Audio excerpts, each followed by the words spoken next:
Hi everyone, today I want to show you all about one of my brand new favourite products. I purchased this a month or so ago because I wanted some gilding wax and I couldn't find the specific colour that I was looking for. So I purchased Inka Gold.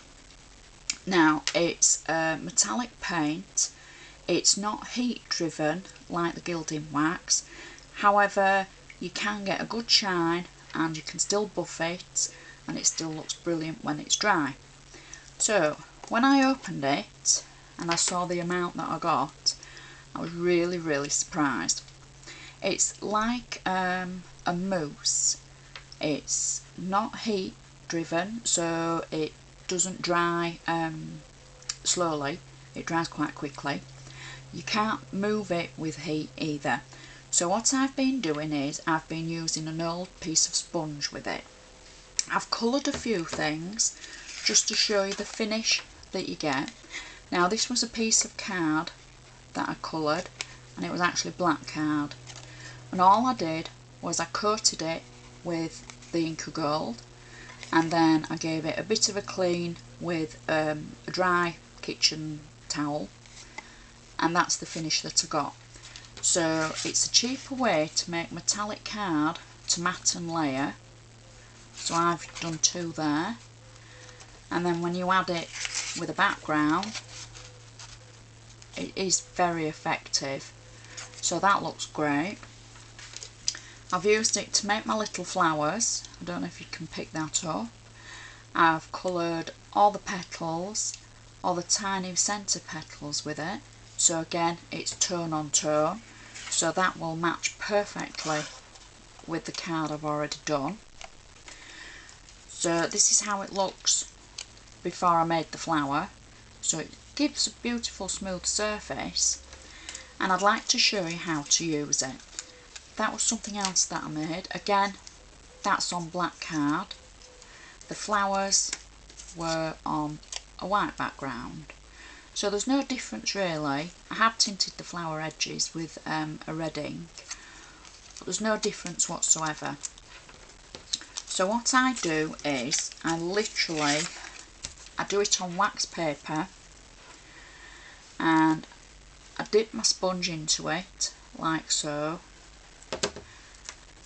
and I start rubbing. I do use a circular motion for the simple reason that I found if I dab like so, because it's paint and it dries really fast, you end up with an uneven surface.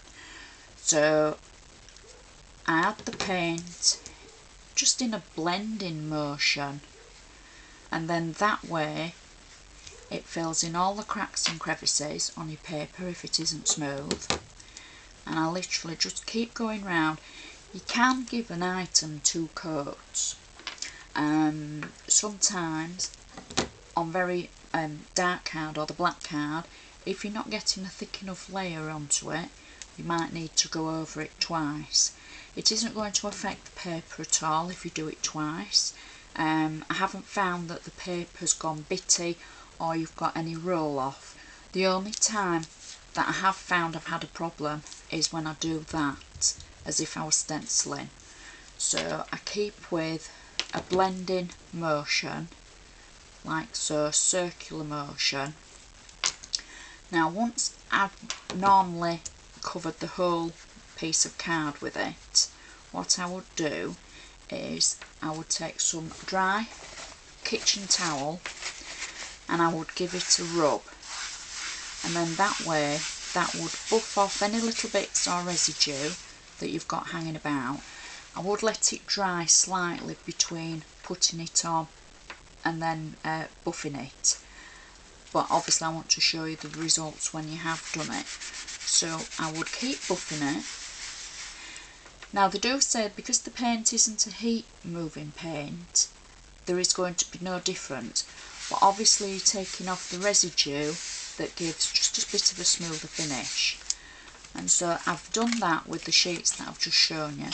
I've covered it all over with the Inka. I've given it 2 coats around the edges just because it's a textured card. I let it dry for about 5-10 minutes, and then I gave it a buff with the dry towel. So I found that this product has become one of my all-time favourite products. Also, one other tip, I love using gold foil on the edges of my cards, as you know from one of the demos that I've done previously. And the thing that I've found is I can do the same technique with this.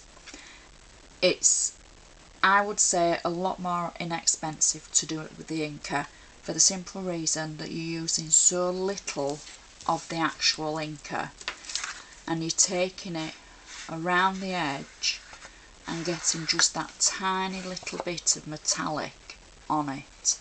You can use it on the plain card, you can use it on paper. Just remember that you always want to buff to take off any extra residue of the Inka, because if you're giving a card to somebody, you don't want them to end up with ink on, paint on the fingers. So don't stencil it as if you were dabbing. Nice smooth motion to be able to get a good smooth finish. So I'd like to thank you very much for watching this small presentation on Inka Gold, and I hope you've enjoyed it. Thank you, see you next time.